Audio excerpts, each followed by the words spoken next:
a white man living in Tribeca will live 10 years longer than a black man living in Brownsville. That's the history of this country, right? To discriminate against people of color. And so you see that in terms of even access to health.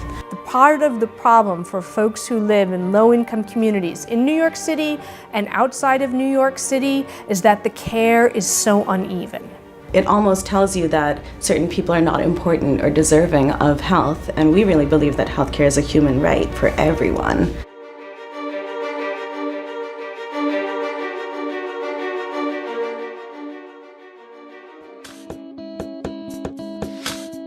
Adult obesity rates for African Americans are higher than those for whites in nearly every state. They have higher rates of diabetes, hypertension, and heart disease than other groups. Black children have a 500% higher death rate from asthma compared to white children. What are some factors that contribute to these higher rates? Say asthma, for example, you might see higher rates of asthma in neighborhoods where there's higher rates of air pollution, there isn't access to clean water. Children in the Bronx have an exponentially higher rate of asthma than children in, say, the financial district. More than part of that is driven by the quality of the housing stock. It's the same thing in neighborhoods in Brooklyn. The poorer the quality, the housing stock, the greater incidences that you are going to find of asthma, because asthma is so related to both environmental issues and also from, you could say, emotional stressors like violence. In terms of heart conditions, diabetes, you might see this in areas that are considered food deserts, where there's lack of access for healthy and affordable food. There's no vegetables, lack of vegetables, and huge marketing around, for example, certain companies that target low-income communities, not just food, but tobacco, alcohol. In terms of asthma, in terms of diabetes, in terms of hypertension, for families of color, for children of color, it is exponentially higher all around. And I think that's a moral issue. I absolutely think the healthcare disparities that exist within New York City is a moral wrong that needs to be corrected. So people of color are sicker, and guess what? They may not be able to see a doctor either. I have health insurance through my job, which I'm very grateful for. I was diagnosed with cancer, and I've had a lot of treatment and a lot of surgeries and it's incredibly expensive, and my insurance has covered everything. Do you have health insurance? No, I had Infinity, but I went to try to get a checkup in January.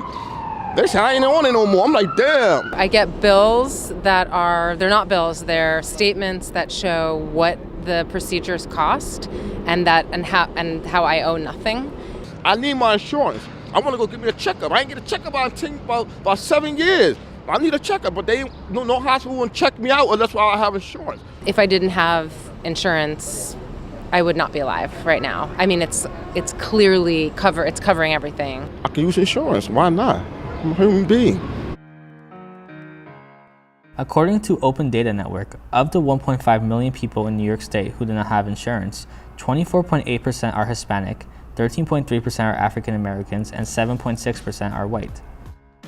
We have a huge population in New York City, for example, that don't have immigration status, meaning that you won't be eligible for things like Medicaid. So Medicaid is insurance for people who are low-income, working-class families. It's for families who don't have jobs, it's for families who don't have high salaries. It is the public health insurance system.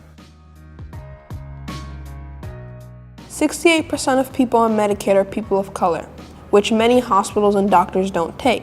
A 2013 study in the Journal of Health Affairs stated that the number of doctors who take Medicaid in New York State is below the national average. Those on Medicaid, most of which are people of color, have to go to underperforming hospitals since they don't have many options. Woodhull is one of the 11 public hospitals in New York City operated by the state government. We spoke to Terrell, a fellow youth producer, to hear about his experience going to Woodhull. I've been going to Woodhull Hospital since I can remember. My worst experience is like every time I go to the emergency room. because I'm always there for like 2-3 hours for no apparent reason. And sometimes when I go there for the most simplest injuries, I'll be in the hospital for like 2 hours straight. Next thing you know, they just say, oh, you can go home, you're good. Most of the times it's because of the doctors, but I believe the doctors act that way because of the environment. It's always a lot of noise, a lot of trash all over the place, and it doesn't look like someone would be happy to show up to work there because the environment is terrible. If it was up to me, I would not even bother going to Woodhull. Do you have any experience at Woodhull? At one time, I gave it a shot, and at a crucial time, it just failed. It just failed. I mean, I could have died there.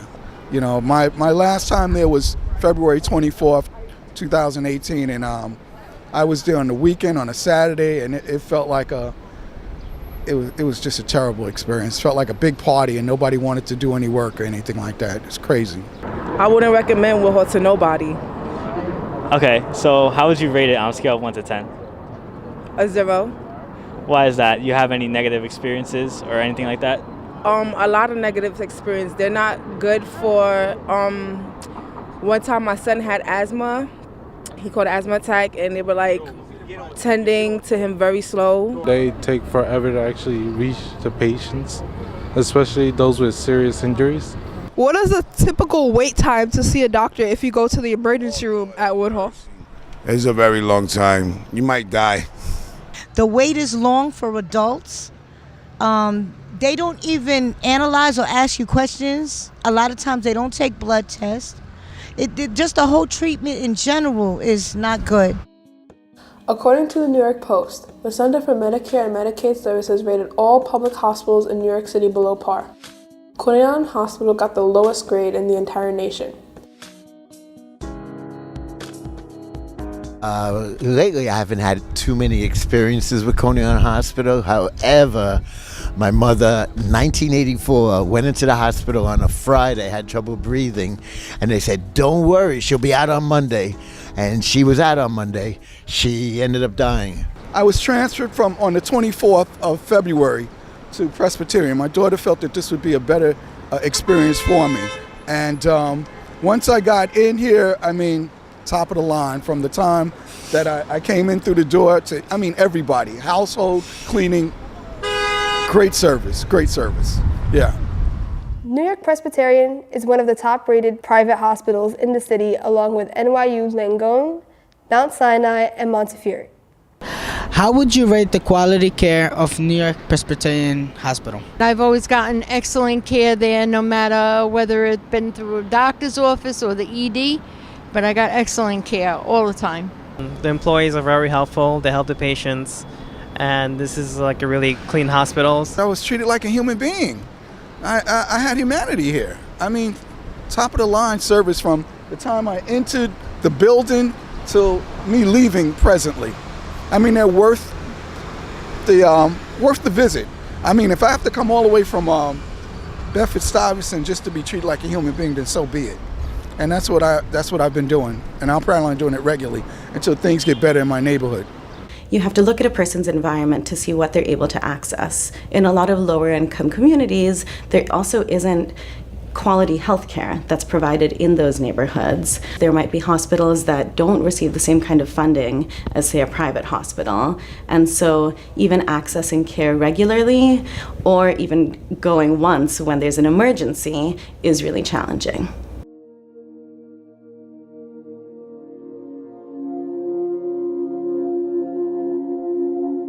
We found out that most public hospitals are in low-income neighborhoods, while private hospitals tend to be in rich neighborhoods.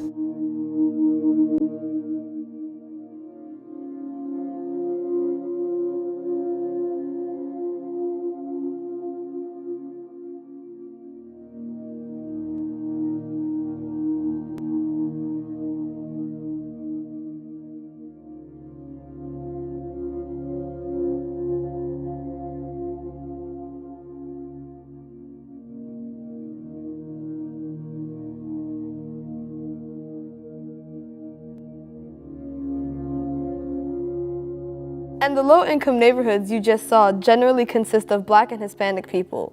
So guess who goes to public hospitals in these neighborhoods? What race do you mostly see within Woodhull? Hispanics. Hispanic, yes. Latino and blacks. African Americans. What is the racial makeup of the community served by Woodhull? What you mean by that? Like, what race do you mostly see within Woodhull? Oh, here? Yeah. Shit, Puerto Ricans and black. And most of the Black and Hispanic patients that go to public hospitals like Woodhull are uninsured or have Medicaid. According to a study from the International Journal of Health Services, patients who are on Medicaid or have no insurance at all represent nearly 70% of New York City public hospital stays. Medicaid doesn't pay hospitals well enough, so the hospitals that treat more patients with Medicaid end up losing money.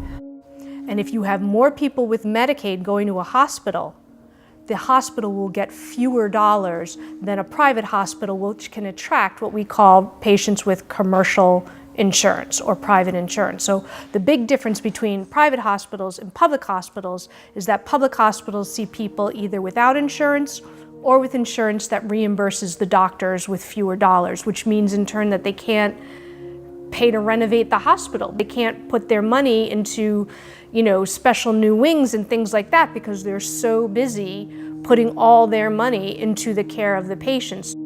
Public hospitals are underfunded because they treat poor Black and Hispanic people on Medicaid, while private hospitals make millions serving white people with private insurance.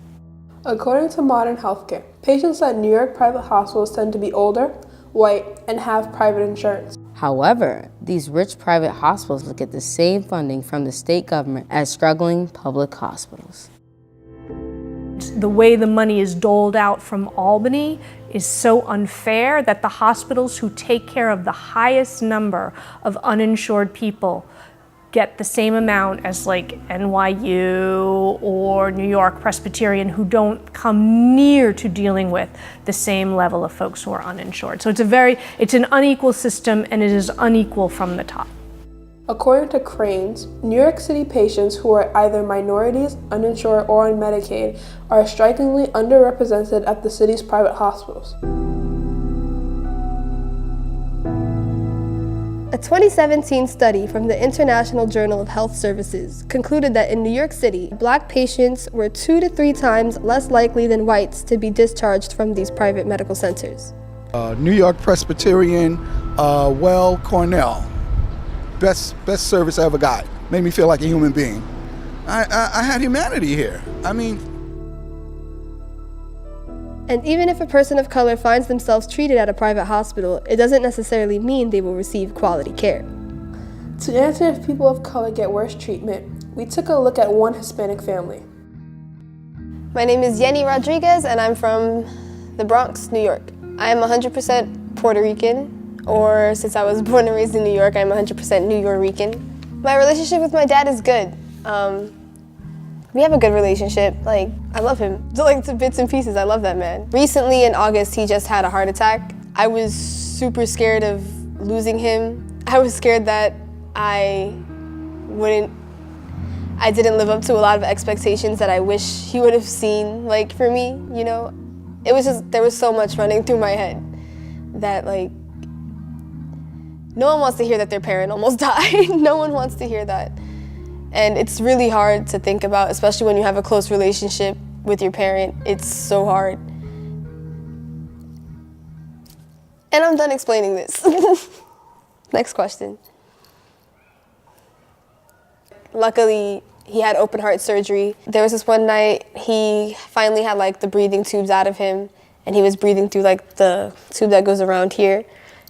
And he was saying how he couldn't breathe, he felt like he couldn't breathe. One instance of them not taking me seriously as far as I couldn't catch my breath. And I was telling them what was happening, and they didn't seem to take it seriously. After a while, it was getting worse. And thank God my daughter was there, because she was the one that ran out and got them to come back into the room, which then they saw how serious it was, because by the time they got back in, I wasn't breathing at all. I had a big lump, and I had to find out what this was, because this was growing. And So back then they told me they discovered that I had a fibroid, and further doing, they scheduled a sonogram.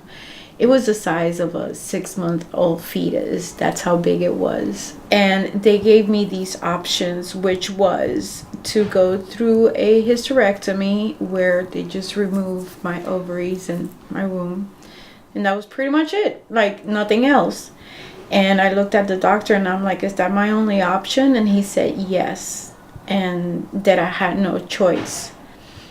I saw another doctor pacing back and forth in the back. And I'm like, why is this doctor pacing back and forth? Oh, because that's the one that's going to, he's going to do your operation. He's just waiting for you to sign so that he can schedule your hysterectomy so he can go on vacation. I'm like, oh, I got really upset, and I told him, and I said, you tell that dude out there to go on his vacation because I'm paying for it, and I will see you whenever I'm ready. That doctor that was talking to me at the moment made me feel like I was one more number. One more Hispanic woman with fibroids that were going to yank her benefits for and do a hysterectomy out of. Sorry to cut in here, but we had to ask, if Yenny's parents were white, would they be taken seriously by doctors? What affects your health outcomes the greatest is how are you treated when you walk into a healthcare facility. And a lot of people, particularly in low-income neighborhoods, complain of the cultural disregard with which they are treated when they walk into a hospital or an urgent care center, and nurses and doctors are dismissive of them, talk down to them, don't explain things to them. Rather than explaining something in detail, they just skip over it with the assumption that this person either doesn't have the literacy or the knowledge to be able to understand what they're saying. They also treat people differently based on whether they have private or public insurance. Racism plays a huge role in how people treat each other, what kind of treatment gets prescribed. So there have been studies where they actually prescribe less effective treatment to people of color. For instance, there was this pill that they was giving my mother as far as blood thinning, and my mother ended up getting a leg amputated. She got a lawsuit for it.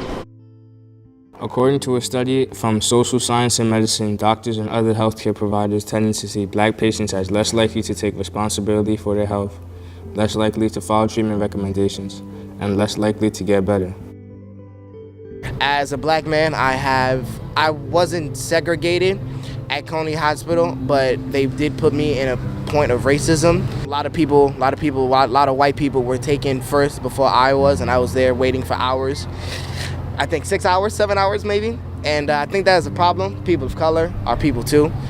According to an October 2015 report published by the American Medical Association, on average, white Americans spent 80 minutes waiting for or receiving care, while black Americans spent 99 minutes and Latinos spent 105 minutes waiting for the same care.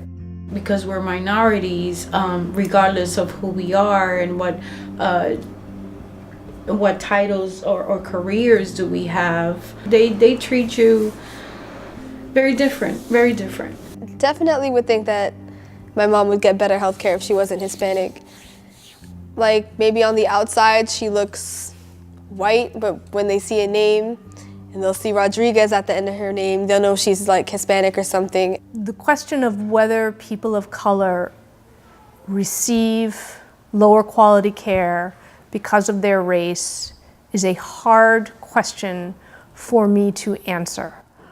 I believe that if you look at the healthcare outcomes for people of color and you look at the healthcare outcomes for white people, there is a huge gap between the life expectancy and the healthcare outcomes for white people than there is for the healthcare outcomes for people of color. A white man living in Tribeca will live 10 years longer than a black man living in Brownsville. People of color are more likely to be sick, and people of color are more likely to use Medicaid. People of color who have Medicaid are more likely to go to public hospitals. Medicaid pays public hospitals less than private insurance, so the hospitals are underfunded. Doctors in both public and private hospitals have a racial bias which results in poor treatment and bad care for people of color. This bad care means that people of color are less likely to get better after seeing a doctor.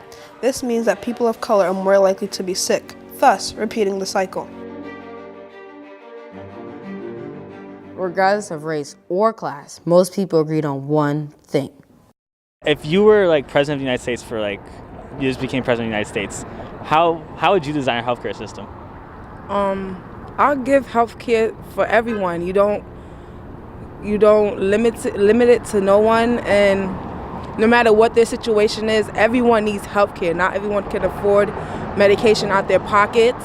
Yeah, I mean, if I were in charge, I would obviously make universal healthcare a priority. No matter what your background is or your level of income. Everyone should have access to healthcare. I have a job, and so I have a job that's full-time, so I am covered by my health insurance.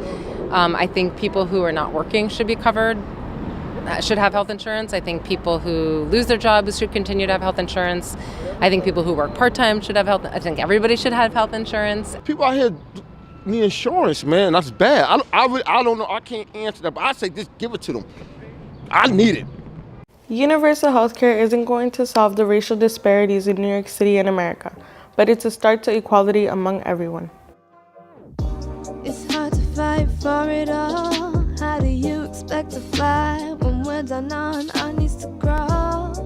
It's not fair, no. It's not fair, the power's so out of reach. We've gotta break out, we have to run free. How are we gonna climb this pyramid so tall? Look alive, choose your side. Are you in for the ride? It's either you do and you live, or you don't and you die.